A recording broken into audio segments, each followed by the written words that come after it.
ওকে। And হচ্ছে গিয়ে আপনাদের কোনো কোয়ারিজ থাকলে সেটা কমপ্লিট করে আজকে একদম ফার্স্ট শেষ করে দিব, ছেড়ে দিব। সো আগে হচ্ছে আপনাদের কোয়ারিজ গুলোর রিপ্লাই দিতে চাই।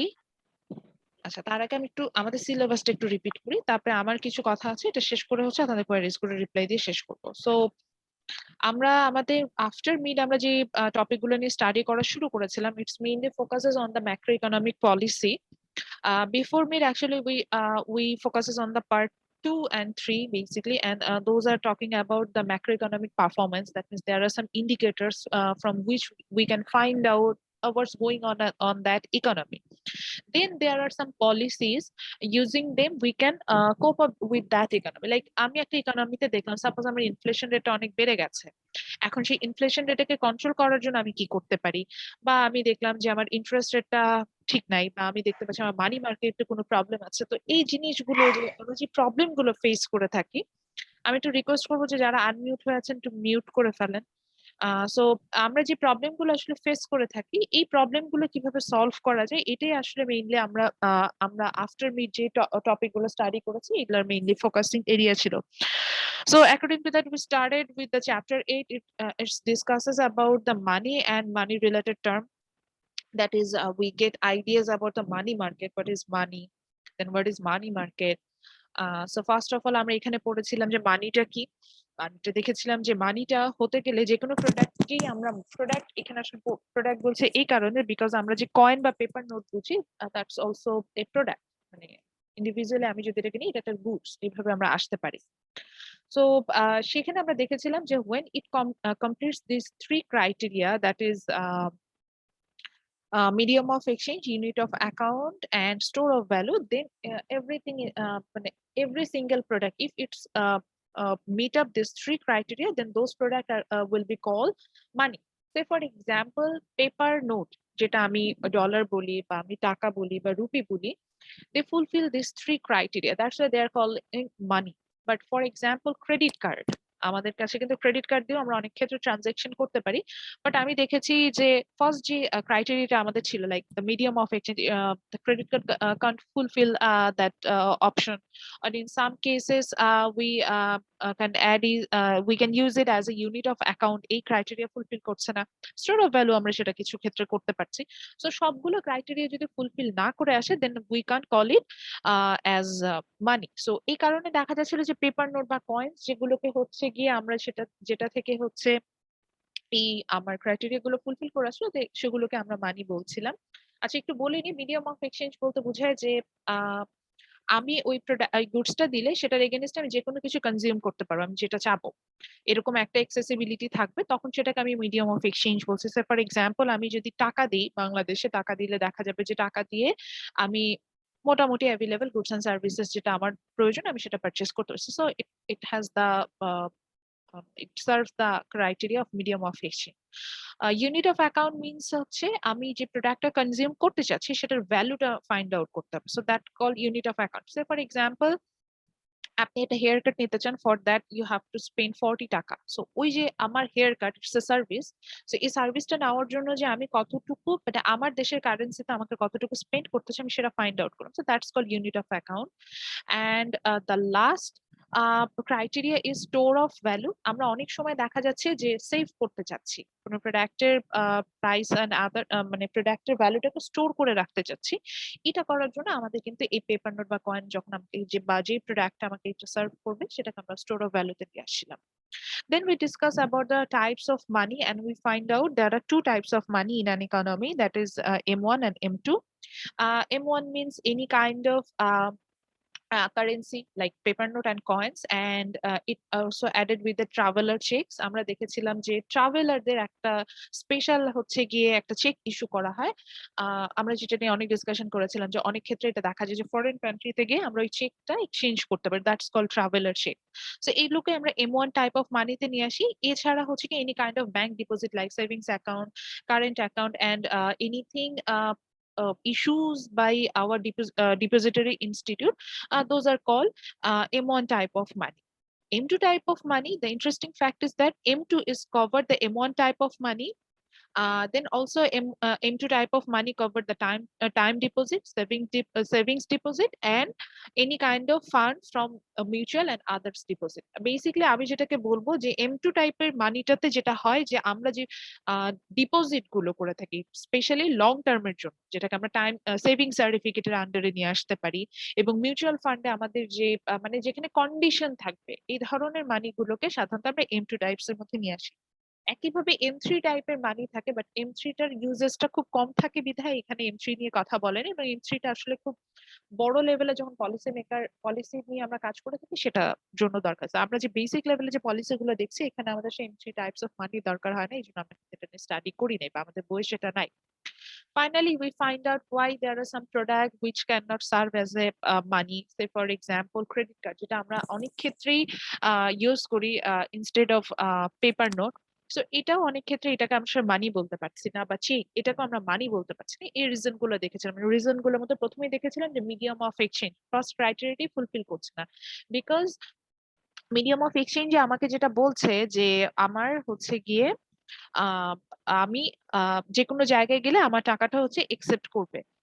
তো মানে আমার মানে আমি যে মানিটা দিচ্ছি এটা একসেপ্ট করবে, এবং এটার এগেইনস্টে I can purchase the goods and services. আপনি এখন আপনার ক্রেডিট কার্ড আছে, ওটা নিয়ে গ্রোসারিতে গেলেন একদম নর্মাল, আপনার বাসায় যে ছোট্ট মুদি দোকানটা আছে ওখানে যে আপনি ক্রেডিট কার্ড দিয়ে বলেন যে I want to make the payment, আপনি দেখেন ওটা কিন্তু ওরা একসেপ্ট করবে না। সো প্রথমেই আপনি এক্সচেঞ্জ করতে পারলেন না। বা আপনি একটা রিক্সা রাইড নিতে চাচ্ছেন, আপনি কিন্তু রিক্সা পুলারকে ওটা দিলে সে কিন্তু এটা একসেপ্ট করবে না। সো ও কিন্তু আমার পারপাস গুলো সার্ভ করছে না। বা চেক চেক লিখেও কিন্তু আমাদের পক্ষে আসলে সবসময় আসলে এই ধরনের অনেক ক্ষেত্রে আপনাকে বলতে পারে যে আপনি হচ্ছেন গিয়ে একটা চেক ইস্যু করলেন, বাট ও বলতেই পারে যে এই চেক গ্যারান্টি কি আছে যে এটা থেকে আমি ফুল পেমেন্ট পাবো, চেকটা তো বাউন্সও করতে পারে। যে এরকম সিচুয়েশন গুলো হলে সাধারণত আমরা যেটা হয় যে আমরা হচ্ছে গিয়ে পেমেন্টই মেক করতে পারছি, যে exchange of goods and services যেটা আমাদের মিডিয়াম অফ এক্সচেঞ্জের ফার্স্ট ক্রাইটেরিয়া যেটা ছিল সেটা ফুলফিল করতে পারছে না। That's why credit card can not credit card or bank no sorry any kind of bank deposit and the checks they are not act as a money বলতে আমরা ওই কারেন্সি বা পেপার নোট গুলোকে বুঝবো।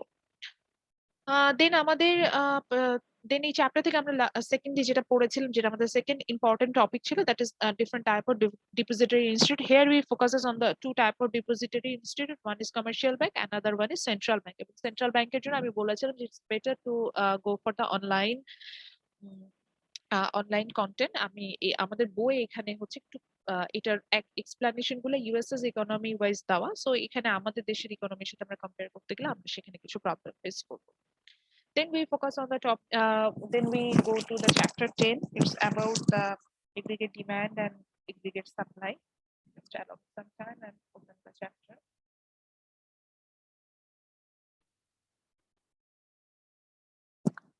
So aggregate term actually uses for the overall or total term. So which means when we talk about aggregate supply or aggregate demand, it means the total supply of an economy or total demand of an economy. So from here we can develop the ASAD model. AS means aggregate supply, AD means aggregate demand. ASAD model, that means whatever we learn from this chapter, that's actually under the ASAD model.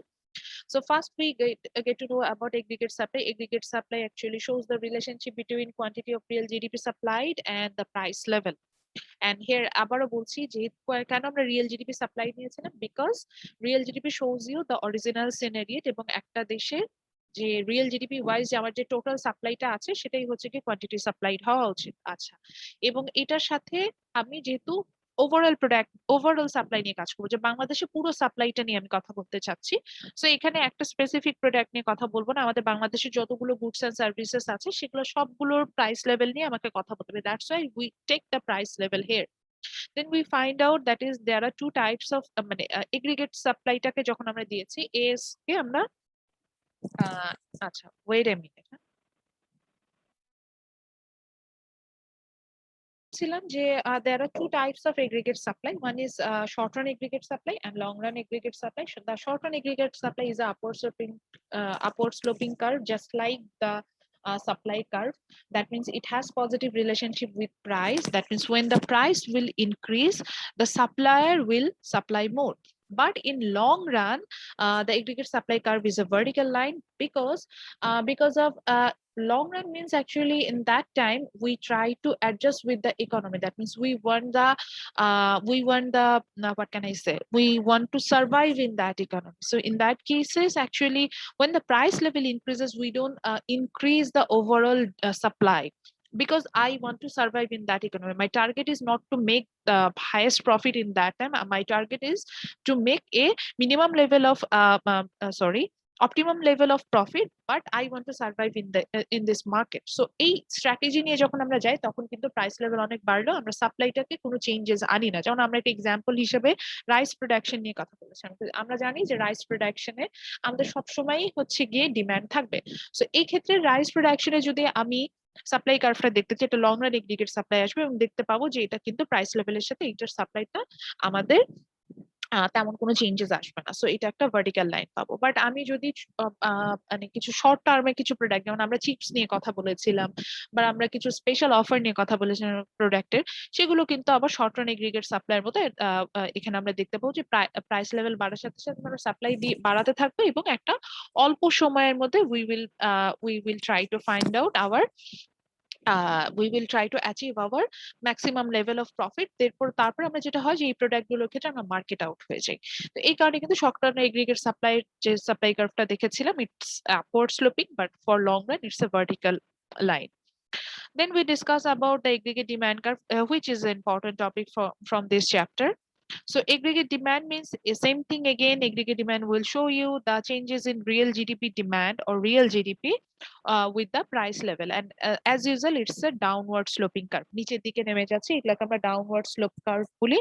And downward means when we find out any curve which moves to downward in economics, it means this variable has negative relationship with the variable of y-axis. So here means the aggregate demand, that means the overall demand of an economy has negative relationship, that means inverse relationship, which means when the price level will increase, we will demand less, but when the price level will decrease, we will demand more. This will happen here.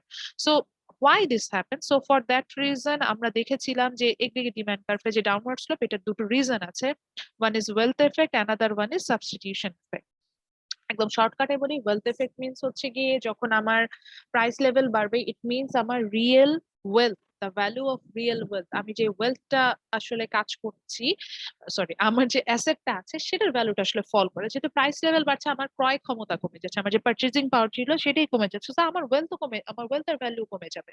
তো আমি যে price level বেড়ে যাচ্ছে, এই কারণে যে আমি যে ডিমান্ডটাকে মুভ করে অন্য কোনো ভাবে মিট আপ করবো, সেই সুযোগটা আমি এখানে পাই না। তো সেই কারণে যেটা হয় যে ওয়েলথ এফেক্টের কারণে আমরা হচ্ছে গিয়ে ফাইন্ড আউট করে aggregate demand curve is a downward sloping curve এভাবে পাই।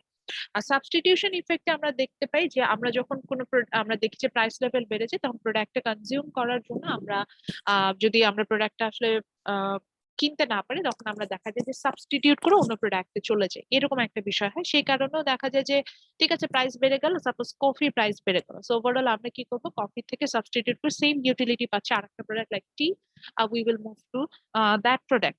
So এই যে দুটো রিজন বললাম, এই দুটো রিজনে দেখা যাচ্ছে যে whenever the price increases, we demand less for that product, goods and services. So that's why the aggregate demand curve is downward slope.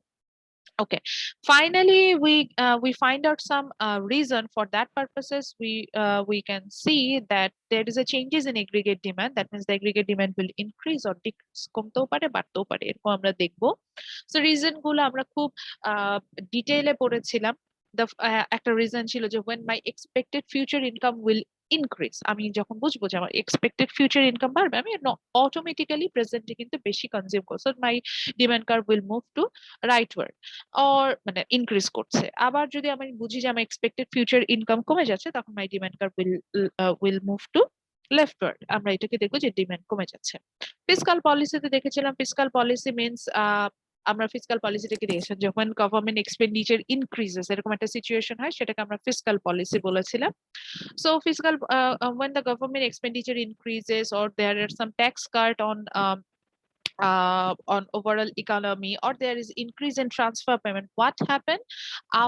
Actually our real income increases by any reason, তখন দেখা যায় যে আমাদের ইনকামটা increase করে যায়।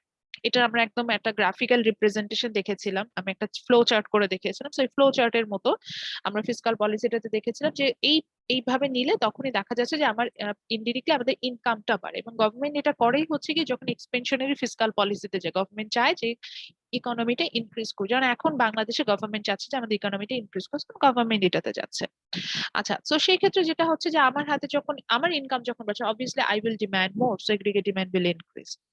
আচ্ছা, একইভাবে যদি আমার কোনো কারণে ফিসকাল মানে এগ্রিগেট ডিমান্ডটা ফল করে, মানে গভর্নমেন্ট এক্সপেন্ডিচারটা হচ্ছে গিয়ে আমার ফল করে, বা কোনো কারণে আমার উপর ট্যাক্স কাট বেড়ে যায়, বা আমার উপরে যদি ট্রান্সফার পেমেন্ট হচ্ছে গিয়ে বেড়ে যায়, তখন যে কমে যায়, তখন যেটা হবে যে আমার এটার কোনো একটা কারণে আমার কিন্তু এগ্রিগেট ডিমান্ডটা ফল করবে, আমার এগ্রিগেট ডিমান্ড কমতে থাকবে।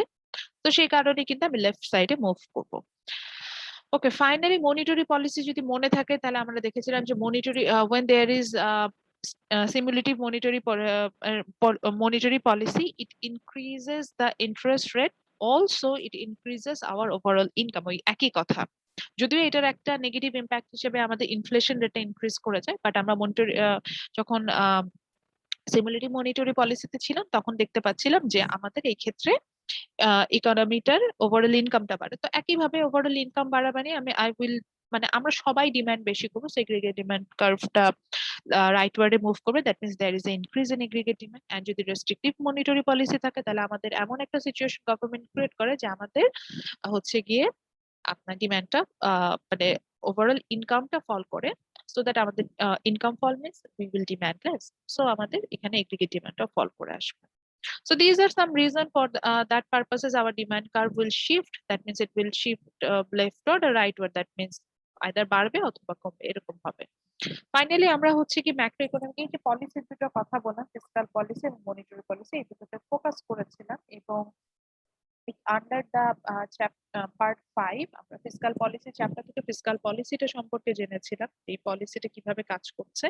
এবং fiscal policy mainly focuses on the government expenditure, and when government would love to control the unemployment rate, কোনো কারণে যদি আনএমপ্লয়মেন্ট রেটটাকে কন্ট্রোল করা দরকার হয়, তখন সাধারণত গভর্নমেন্ট ফিসকাল পলিসিতে যায়। এবং আনএমপ্লয়মেন্ট রেটটাকে কন্ট্রোল করার মাধ্যমে গভর্নমেন্ট আমাদের ইনকামটাকে কন্ট্রোল করতে পারে, তো তখন ফিসকাল পলিসিতে যায়। এবং এটা দুটো ধরনের হতে পারে, এমনও হতে পারে যে আমি আনএমপ্লয়মেন্ট রেটটা কমাতে চাচ্ছি, in that cases I will go for the expansionary fiscal policy. And আমার হচ্ছে গিয়ে যখন হচ্ছে গিয়ে আনএমপ্লয়মেন্ট রেটটা কোনো কারণে হতেই পারে যে গভর্নমেন্ট চিন্তা করে যে আনএমপ্লয়মেন্ট রেটটা একটু বাড়ানো উচিত, তখন government goes for the restrictive fiscal policy. And fiscal পলিসিটা যেহেতু একদমই গভর্নমেন্ট এক্সপেন্ডিচারের সাথে রিলেটেড, দ্যাটস ওয়াই আমরা কিন্তু এখানে একটু বাজেট নিয়ে কথা বলেছিলাম, যে বাজেটটা কিভাবে কমায় বা বাড়ানোর মাধ্যমে যেতে পারে। যেমন আমাদের গভর্নমেন্টের এখন টার্গেট, আমি বারবারই বলছিলাম যে এক্সপ্যান্ড করা আমাদের ইকোনমিটা, তো দেখবেন যে আমাদের বাজেটে এরকম যে সাবসিডি বাজেট বা আমাদের গভর্নমেন্ট এক্সপেন্ডিচারটা বা কিন্তু প্রতি বছরই বাড়ছে, আমাদের এই কারণে আমাদের কিন্তু জিডিপি সাইজটাও বাড়ছে, সেটার সাথে আমরা এক্সপেনশনারি ফিসকাল পলিসিতে আছি।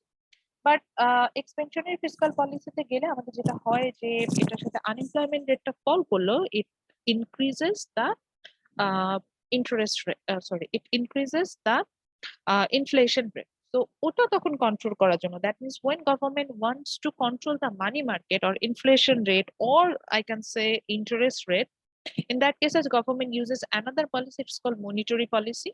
Under the monetary policy again it's two types, one is simulative monetary policy, another one is restrictive monetary policy. Simulative monetary policy তে দেখেছিলাম যেখানে গভর্নমেন্ট বন্ড গুলো যেগুলো ছিল মানি মার্কেট যেটা কন্ট্রোল করার চেষ্টা করে, গভর্নমেন্ট বন্ড গুলো হচ্ছে কি গভর্নমেন্ট সেল করে দেয়, মানে ছেড়ে দেয় আবার, মানে সরি মাই মিস্টেক, নিয়ে নেয়। তো এই কারণে যেটা হয় যে কমার্শিয়াল ব্যাংক বা ইনভেস্টরদের কাছে প্রচুর টাকা চলে আসে, ফাইনালি যখন প্রচুর টাকা চলে আসে তখন লো ইন্টারেস্ট রেটে ইনভেস্ট করা শুরু করে, it creates the job opportunities. But যখন এই ক্ষেত্রে যেটা হয় যে আমাদের হাতে ইনকাম বেড়ে যায়, বাট ওভারঅল আমাদের ডিমান্ড বাড়ে, এটার সাথে সাথে প্রাইস লেভেলটা বেড়ে যায়, দ্যাট মিনস ইনফ্লেশন বেড়ে যায়।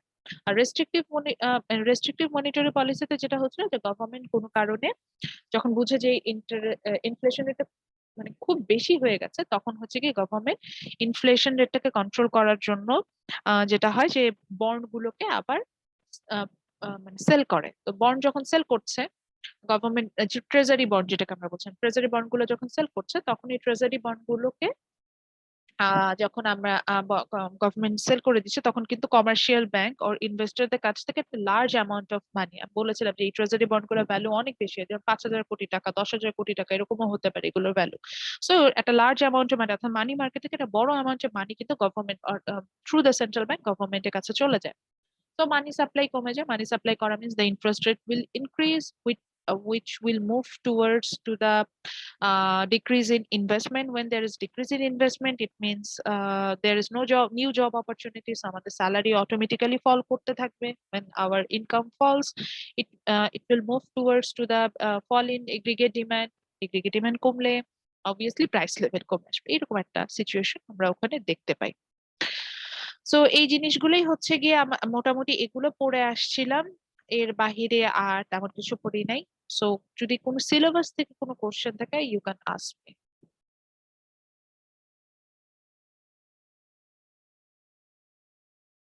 আচ্ছা, কেউ কোনো কোশ্চেন করছে না, তাহলে জি বলেন স্যার।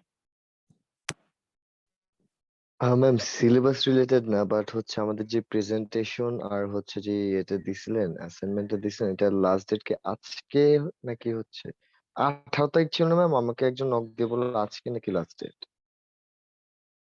আচ্ছা, সুস্মিতার কোশ্চেনটা নেই, সুস্মিতা বলেন। ম্যাম প্রেজেন্টেশন রিলেটেড, বাট হচ্ছে যে ম্যাম আমি হচ্ছে যে প্রেজে যে আপনি হচ্ছে যে যে প্রসেসটা দেখিয়েছেন এটার জন্য টু মাচ মানে নেটওয়ার্কের প্রয়োজন। তো আমি ম্যাম ওটাতে ট্রাই করব, যদি ইফ এনি কেস ম্যাম যদি মানে প্রবলেম হয় তাহলে কি ম্যাম আমি আগে যে প্রসেসে আমি হচ্ছে প্রেজেন্টেশনটা আপনাকে সাবমিট করেছি সেই প্রসেসে আচ্ছা, কি আমি আই থিঙ্ক সাবমিট আচ্ছা, করতে পারি? প্রেজেন্টেশনটা নিয়ে আমরা একটু কথা বলি। Last class I discuss briefly about our video presentation. আমি বলেছিলাম যে I will prefer Prezi, but it's not mandatory for you. যখন আমি ফোল্ডারটা ক্রিয়েট করেছি তখন হয়তো দেখবেন যে ওখানে আমার প্রেফারেন্স, আমার ম্যান্ডেটরি টার্ম গুলো লেখা আছে, like the yes ma'am. video presentation will be at least 5 minutes, that's mandatory. Video Yes, ma'am. appearance is mandatory, being in formal attire is mandatory. But ওখানে কিন্তু আমি কোথাও এটা বলি নাই যে you have to make the video presentation on Prezi, এটা কিন্তু ম্যান্ডেটরি করে আমি বলেছি I will prefer that, but it doesn't mean যে ইটস এ ম্যান্ডেটরি থিং। আপনি যদি না পেজে ইউজ করতে পারেন দরকার নেই, তখন আমরা Okay. জুম বা আদার্স যেভাবে আমরা ভিডিও প্রেজেন্টেশন গুলো মেক করে থাকি স্লাইড শেয়ারের মাধ্যমে সেভাবে করে নিতে পারি, I have no problem. But আমি সবকিছুরই কিছু ড্রব্যাকস থাকে, যেমন জুমের কথা বলছি, মোবাইল দিয়ে কিন্তু আমরা জুমেও কোনো রেকর্ডিং করতে পারি না, Record করতে সেটা পারিনি। হচ্ছে সেটারও কিন্তু ড্রব্যাকস আছে, ওটার জন্য আমাদের Yes, ma'am. ল্যাপটপ দরকার। সো ল্যাপটপ নিয়ে যখন আমি কাজ করতেই পারছি we can try the break, যদি না করতে পারি তাহলে তো কিছু করার নেই।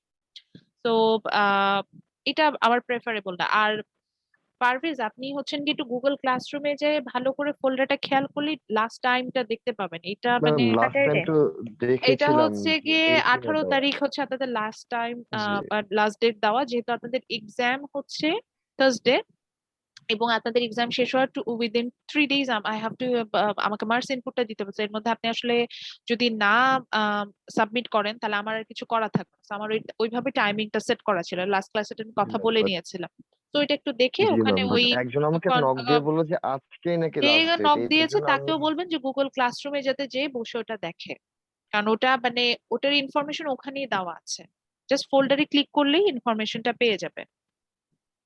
ম্যাম ইন দ্যাট কেস আরেকটা কোশ্চেন ছিল, এই যে একটু আগে যেটা বললেন সেইটার প্রসঙ্গে ম্যাম। আমার তো হচ্ছে ধরেন পিসি তে ওয়েবক্যাম দেওয়া নেই, বাট হচ্ছে জুমে যদি আমি মেক করতে চাই তাহলে তো আমার একটা ওয়েবক্যাম নেসেসারি, ল্যাপটপ হচ্ছে আমাদের। সো এখন এই ক্ষেত্রে কিভাবে পেজিটাই কি হচ্ছে? আচ্ছা, লাস্ট ক্লাসের রেকর্ডিংটা যদি একটু শুনেন তাহলে দেখবেন ওখানে আমি বলেছি আপনার কি নিজের পিসি হতে হবে এমন তো কোনো কথা নেই, বা নিজের ল্যাপটপ হতে হবে, অন্য কারো ল্যাপটপে তো কাজ করা যায়।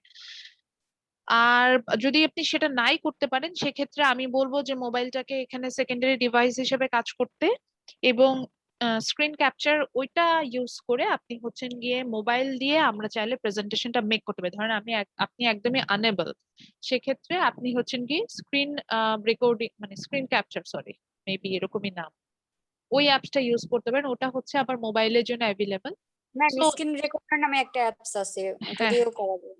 হ্যাঁ হ্যাঁ, তো ওইটা দিয়ে আপনি হচ্ছেন গিয়ে তখন কাজটা চালাই নিতে পারবেন, এটাই বলতে চাচ্ছি। যদি একদমই যে এরকম এক্সট্রিম কেস হয়েছে যে আমার পিসি আছে এবং পিসিটা হচ্ছে গিয়ে আমি পিসি ছাড়া কাজ করতে পারছি না, তো তখন হচ্ছে কি আমরা এটা করতে পারি, এটাই বলতে। Okay ma'am, thank you so much. আচ্ছা, আর প্রেজেন্টেশনের ব্যাপারে আমি আমার যে কন্ডিশন গুলো ছিল আমি এটা বলেই দিচ্ছি যে the presentation duration will be at least 5 minute, এটা ফার্স্ট কন্ডিশন। সেকেন্ড কন্ডিশনটা হচ্ছে গিয়ে যে ভিডিও অ্যাপিয়ারেন্স ম্যান্ডেটরি, এই যে যেটা যে কোনো কারণে আমি এই জিনিসটা কখনোই কনসিডার করবো না যে আপনি ভিডিও অ্যাপিয়ারেন্স আপনার নাই, অর্থাৎ আপনার এটা ভিডিও প্রেজেন্টেশনে, that means you have to be on the video platform, এটা এটা যে কোনো ভাবে হোক আপনাকে ভিডিও প্ল্যাটফর্মে আসতে হবে। তো যদি আপনার কোনো কারণে আমি ভিডিও অ্যাপিয়ারেন্স না পাই, এটা কিন্তু অ্যাকসেপ্টেবল না, সো আপনাকে ভিডিও অ্যাপিয়ারেন্সও থাকতে হবে। এন্ড থার্ড থিং হচ্ছে গিয়ে ফর্মাল, আমি যেহেতু ভিডিও প্রেজেন্টেশন মেক করছি, ইটস দ্য প্রেজেন্টেশন দেয়ার, তো আপনাকে কিন্তু ফর্মালে থাকতে হবে। মানে আমি জাস্ট ক্যাজুয়ালি একটা ড্রেস পরে প্রেজেন্টেশন মেক করা শুরু করলেন, এরকম যাতে না হয়, আর যাতে আপনি যে একজন সিরিয়াস স্টুডেন্ট, সিরিয়াসে কাজ করছেন, এটা যাতে আপনার প্রেজেন্টেশনটা দেখে বোঝা যায়। এবং অন টাইমে প্রেজেন্টেশনটা প্লিজ লেট সাবমিট করবেন না, লেট সাবমিট করলে আমার কিছু করার থাকবে না, বিকজ এটা হচ্ছে সিস্টেম ফাইনাল এক্সামে হওয়ার, মানে যেদিন এক্সাম হবে, লাইক আমার Thursday exam, that means Thursday, Friday, Saturday, 3 দিনের মধ্যে আমাকে মার্কস ইনপুট দিয়ে সাবমিট করে দিতে হবে, সাবমিট এন্ড লক। এরপর আর আমি আপনার রেজাল্ট ইনপুট দিতে পারবো না, তো আমাকে এটা করতেই হবে। তো আপনি যদি লেট সাবমিশন করেন আমার কিছু করা থাকবে না, কারণ আমি আর আপনার এখানে মার্কস দেবো, এবং এটা অল্প স্বল্প মার্কস, এটা 10 মার্কস এর বিষয়। তো এটা হচ্ছে করে নিবেন। আর আপনাদের যে অ্যাসাইনমেন্ট থাকে, ফাইনাল অ্যাসাইনমেন্ট, এটা হচ্ছে গিয়ে আমি বলেছিলাম যেটাকে আমি ব্রেকআউট রুম অ্যাক্টিভিটিস থেকে অ্যাডজাস্টমেন্টে নিয়ে আসবো। আর ক্লাস টেস্টের ব্যাপারে যারা 2টা ক্লাস টেস্ট দিয়েছে তাদের বেস্ট পয়েন্ট কাউন্ট করবো, এটা আমি হচ্ছে গিয়ে করবো, এতটুকু। আচ্ছা, যেহেতু আর একটু বলিনি, ভাইভা সেশন নিয়ে বলি। ভাইভা সেশন আমি যেটা করব, 2টা লিঙ্ক দিব। একটা লিঙ্ক হবে হচ্ছে আমাদের গুগল ফর্মের জন্য, ওই সময় আমরা যখন এক্সামটা দিব আমি গুগল ফর্মটা ওপেন করার পরে ওই লিঙ্কে আসবো, এবং আপনার কোনো কোশ্চেন থাকলে এটা সলভ করবো, এবং আমি পুরোটা টাইম ওই এক্সাম মানে লিঙ্কটা ওপেনই থাকবে, তো আপনাদের কোনো প্রবলেম হলে আমি ওটা সলভ। আর সেকেন্ড যেটা হচ্ছে কি আমাদের যে ভাইভা সেশনের জন্য, সেটার জন্য আমি স্লট তৈরি করি, অর্থাৎ স্লট মেক করার জন্য আমি জানি 3টা স্লটে আসবে আপনাদের, যেহেতু আমার স্টুডেন্ট খুব বেশি না, এবং আমার একটু, তাহলে আমি আপনাদেরকে টাইম নিয়ে ধরবো। তো যার যে স্লটে পড়বে আপনারা সেই স্লটের টাইমে জয়েন করবো, অর্থাৎ কারো স্লট পড়লো সাপোজ 11:30 থেকে, সরি 11:30 থেকে 12:30 স্লট, তো আপনি ওই টাইমে জয়েন করেন, এর আগে জয়েন করে না, পরেও জয়েন করে না, কারণ আপনার ওই স্লটে যাদের আছে আমি তাদের আসলে ভাইবা নিবে, এর বাইরে কিন্তু কারো ভাইবা নিতে যাবো না। তো ওটাই বলতে চাচ্ছিলাম, আমরা যাতে ওই ওই স্লটটা ধরে কাজ করি, স্লট ওয়াইজ জয়েন করি। কোশ্চেন কেমন হবে, আমাদের হিউজ স্মল কোশ্চেন করার জায়গা আছে, এবং যে কনসেপচুয়াল কোশ্চেন, যেমন সাপোজ আমি একটাই প্রশ্ন করতে যে মানি মার্কেট, মানে আমি মনিটারি পলিসিটা কখন অ্যাপ্লাই করতে, এখন আজকে বলছে যে মনিটারি পলিসিটা তখনই অ্যাপ্লাই করবো when government tries to control the money market, এইটুকু বললেই হয়ে যাবে। বা ফিসকাল পলিসিটা আমরা কখন অ্যাপ্লাই করছি, when government tries to control the unemployment rate or government expenditure, তখন আসলে গভর্নমেন্ট কিন্তু ফিসকাল পলিসিতে যাচ্ছে। তো এই যে এরকম ছোট ছোট প্রশ্ন হতে পারে।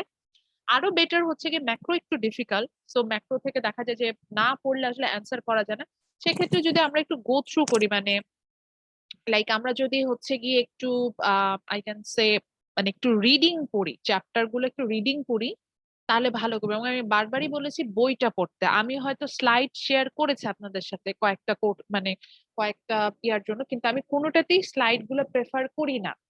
বারবারই আমি ক্লাসেও বারবার বলছিলাম যে আমি স্লাইড গুলো প্রেফার করি না, I prefer your reference book, reference বুকটা থেকে পড়বেন। তো রেফারেন্স বুকটা গো থ্রু করলেই হচ্ছে পারবেন। আর ফাইনাল কোশ্চেনটা ফুললি ডেসক্রিপটিভ, বিকজ আমাদের হচ্ছে এখানে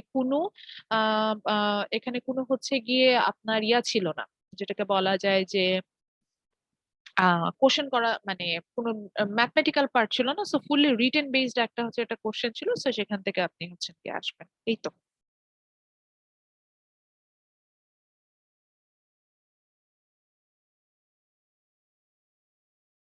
আচ্ছা, ম্যাম আর কারো কোনো কোশ্চেন আছে কিনা? আমাদের মিডের কোনো চ্যাপ্টার কি ফাইনালে থাকবে, মানে না না না, ভাইবা? ভাইভাতে যখন আমি কোশ্চেন করবো মিড থেকে প্রশ্ন করবো, শুধু ফাইনালের উপর বেসিসে করবো। তবে আপনি চাইলে আপনার হচ্ছে গিয়ে কি বলা যায় যে আপনার যখন এক্সামটা হবে, মানে সরি ভিডিও প্রেজেন্টেশন টপিক হচ্ছে আপনি মিড থেকে সিলেক্ট করতে পারেন, বাট আমি এক্সামে বা আপনার ভাইভা সেশনে কোথাও মিড থেকে কোশ্চেন করবো। Okay ma'am. আর কোশ্চেন অবভিয়াসলি কনসেপচুয়াল ছোট ছোট কোশ্চেন করবে, এমন কোনো আমি হয়তো নিশ্চয়ই তখন বলবো না যে পুরো রেস্ট্রিকটিভ মনিটরি পলিসি আমাকে এখন এক্সপ্লেন করেন, এরকম একটা বিশাল প্রশ্ন করা তো আমি আসলে করে আপনি আমাকে বুঝাতে পারেন, আমিও বুঝতে পারবো। তো হয়তো বলতে পারি ওয়েলথ এফেক্টটা কি বলেন, বা 1-2 সেন্টেন্সে ওয়েলথ এফেক্টটা বুঝিয়ে বলেন, এইভাবে হচ্ছে গিয়ে আসলে জানতে চাইতে পারি এরকম বিষয়টা।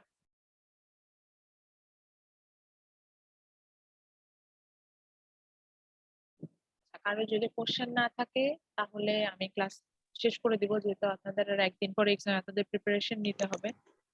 আর এমনি ম্যাম হচ্ছে সাইবার 71 এর দিল যে 27 সেপ্টেম্বর থেকে নাকি ইউনিভার্সিটি খোলা আছে। আমি এই ব্যাপারে কিছুই জানি না। I am not the policy maker, I am not involve any kind of policy making for green university. So I have no idea about that. আমাকে যেদিন এখানে লেখাই আছে যে university authority will decide when the university will open. 27 এর মধ্যে সব স্টুডেন্টদের টিকার রেজিস্ট্রেশন করতে বলেছে। এখন যদি বলে তাহলে যেদিন থেকে বলবে সেদিন থেকে ইউনিভার্সিটি যাব, যেভাবে বলবে সেভাবে ক্লাস নিব। আর আপনাদের এমনিও এক্সাম ওর মধ্যে শেষ হবে না, তারপরে মার্কস ইনপুটের বিষয় আছে, রেজাল্ট সাবমিশনের বিষয় আছে। তো ওই সময় আসলে আমাদের মানে আপনাদের যাওয়ার কোনো প্রশ্ন আসে না। নেক্সট সেমিস্টার যদি বুঝতেই পারছেন যে ফুল ফ্রেজে হচ্ছে অফলাইনে শুরু হবে, সো ওইটার প্রিপারেশন নিয়ে আসেন। আচ্ছা সুস্মিতা বলেন। ম্যাম এই কোর্সের বাইরে ম্যাম আমাদের তো আজকে যে নেক্সট সেশন একটা রাখার কথা ছিল ম্যাম, আপনি কি আজকে সেশনটা রাখবেন ইন্টার্নশিপ? হ্যাঁ, আজকে হচ্ছে ফিডব্যাক দিয়ে হলো 10 মিনিটস এর জন্য হলো আপনাদের সাথে আমি একটু মিটিং এ বসবো, জুম মিটিং এ বসবো সন্ধ্যার পরে। আমি ওকে বেসিক ভার্সন দিয়ে আসবো, এই জন্য হচ্ছে কি বি সেশনে কোনো লিংক শেয়ার করিনি, কারণ অল্প কিছু কথা বলে শেষ করে দিব। ওকে ঠিক দুইজন আছে। তিনজনের ফিডব্যাক দেবে, আমি এখন জুবায়েতের কোনো ফিডব্যাক পাই নাই, মানে কিছুই পাইনি। বাকি আপনারা আপনারটা পেয়েছে, দিশারটা পেয়েছে, তো ওইটা যতটুকু ফিডব্যাক আছে সেটুকু জানাবো। ওকে ঠিক আছে। বাকিদের আর কোনো কোশ্চেন আছে?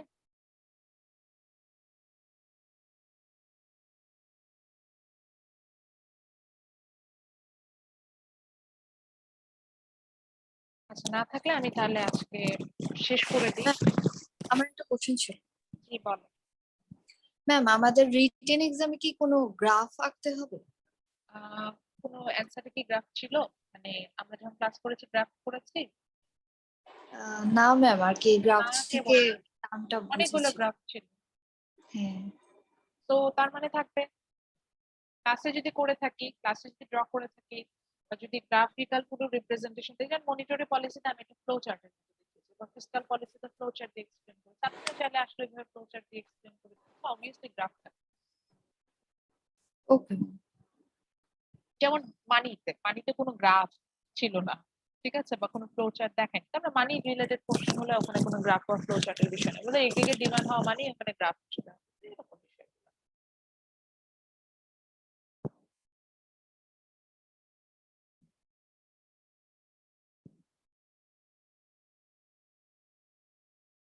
আর কারো কোনো কোশ্চেন আছে? তা না হলে ছেড়ে দিই। সো তারপরেও যদি আপনাদের কোনো কোয়ারিজ থাকে, feel free to knock me on the messenger group.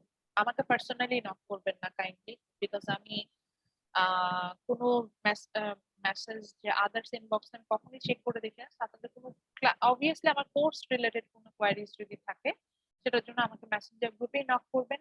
অন্যরা অ্যান্সার জানলে তো অ্যান্সার দিয়ে দিবেন, না হলে আমি হচ্ছে গিয়ে আমি আপনাদের আমি দেখে আপনাদের হচ্ছে গিয়ে জানাই দেবো যে কখন কি হবে।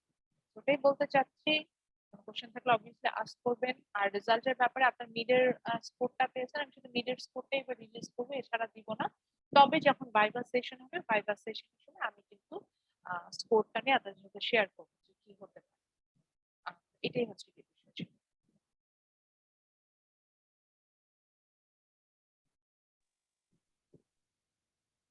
ঠিক আছে, তাহলে শেষ করে দিই আজকের class. Best of luck for the final exam. And আমি লাস্ট ক্লাসে এটা ওকে বারবার ম্যাম। বলছেন যে স্ট্রেস নিবেন না। লাইফ এত স্ট্রেস নেওয়ার কিছু নেই, যেরকম হবে এক্সাম সেরকম দিব। একদম স্ট্রেস ফ্রি হয়ে যদি চিন্তা করেন যে যা বুঝেছি, যা শুনেছি সেটা থেকে দিব, দেখবেন যে এক্সামটা ভালো হবে। And don't go for any kind of plagiarism. আমরা যাতে প্যারাফ্রেজিং করে দিচ্ছি, যদি এমন হয় যে কোনো কোশ্চেন অ্যান্সার আমার যেমন আমি জাস্ট কোশ্চেন করা যে ডিফাইন মানে, সেই ক্ষেত্রে তো আসলে আপনি অনেকেই আছেন বই থেকে হুবহু অ্যান্সার করে দেন, ডেফিনেশনটা দেখতেন। এই ক্ষেত্রে আমার সাজেশন থাকবে যে বই থেকে হুবহু আমরা অ্যান্সারটা না দিয়ে আমরা প্যারাফ্রেজিং করি, মানে নিজের ভাষায় লেখার চেষ্টা করি, তাহলে হচ্ছে গিয়ে আমরা কিন্তু একটা ভালো অ্যান্সার পাবো। তো মানে ভালো রাইট আপটা লিখতে পারবো। তো ওইটাই চেষ্টা করবো, তাহলে দেখা যাবে যে ভালো হবে। Okay ma'am, thank you Okay, so ma'am. Much ma'am, আসসালামু আলাইকুম। আমাদের And it হচ্ছে was a long কোর্সটা semester এত with you. সুন্দর মতো ইনশাল্লাহ নেওয়ার জন্য। ইনশাল্লাহ নেক্সট সেমিস্টার তো ফেস টু ফেস দেখা হবে, তখন তো বিজনেস স্কুলে কথা হবে। আর তারপরেও যদি কোনো প্রবলেম ফেস করেন, আবারও বলছি, আজকে লাস্ট ক্লাস বিধায় এমন না যে আমাকে কোনো কোশ্চেন করা যাবে না, এরপরে অবশ্যই আমাকে প্রশ্ন করতে পারবেন। এর জন্য মেসেঞ্জার গ্রুপটা বেস্ট অপশন, আমি সাথে সাথে দেখতে পাই, মানে আমি যখন অনলাইন হই তখন দেখতে পাই। আর ওইটাকে কি বলে, গুগল ক্লাসরুমে হচ্ছে গিয়ে ওখানেও পোস্ট করতে পারেন, আমি দুইটা জায়গায় অ্যাভেলেবল। মেসেঞ্জারটা একটু কনভেনিয়েন্ট, কারণ গুগল ক্লাসরুম দেখা যায় দিনে 1-2 বার ওপেন করে দেখি যখন কোনো কমেন্ট বা কিছু আছে কিনা, সেটা অনুযায়ী ইয়া করি। বাট যদি মনে হয় তাহলে আপনি আসতে পারেন। তো আমার ম্যাম দোয়া কোর্সের জন্য করবেন আমাদের জন্য। অবশ্যই, আমার কোর্সের জন্য খুব ওভার প্রেশারাইজড হয়ে ওভার টেন্সড হয়ে কাজ করার কিছু নাই, এটাই বলতে চাচ্ছি না। বসে বসে হচ্ছে গিয়ে নিজের মতো করে স্টাডি করেন, এবং ওই যে বললাম স্ট্রেস নেওয়ার কিছু নেই, স্ট্রেস ফ্রি হয়ে যাতে আমরা স্টাডি গুলো করি। Thank you so much ma'am, like okay, পুরোটা হচ্ছে সেমিস্টার যেভাবে আপনি হচ্ছে সাপোর্ট দিয়েছেন, এন্ড অ্যালং উইথ আমি দ্যাট, তেমন কোনো সাপোর্ট দেই নাই এই না সেমিস্টার, না ম্যাম, বরঞ্চ আমি নট, খুব হচ্ছে গিয়ে স্ট্রেট কাট কথাবার্তা বলে ক্লাস শেষ করে দিয়েছি। তো না না, এটাই বলবো। সামটাইমস এটা লাইফে খুবই ইম্প্যাক্ট ফেলে ম্যাম, স্ট্রেট কাট হওয়াটাই ইম্প্যাক্ট ফেলে। সো এই জন্য আর কি থ্যাংক ইউটা জানালাম আপনাকে। লাইক অনেক সময় অনেকগুলো কথা বলেছেন যেগুলা রিয়েলিস্টিক ছিল, এন্ড পড়াশোনার বাইরে এগুলা রিয়েল লাইফে হচ্ছে এমপ্লিফাই হয়। এই জন্য ma'am actually thank you so much, and thanks for being our course teacher. ইনশাল্লাহ দেখা হবে, এটাই বলবো যে ভালো থাকবেন। ওকে ম্যাম, আসসালামু আলাইকুম ma'am, have a good time ma'am. আসসালামু আলাইকুম ম্যাম। আসসালামু আলাইকুম ম্যাম। ম্যাম আসসালামু আলাইকুম। ওয়ালাইকুম আসসালাম।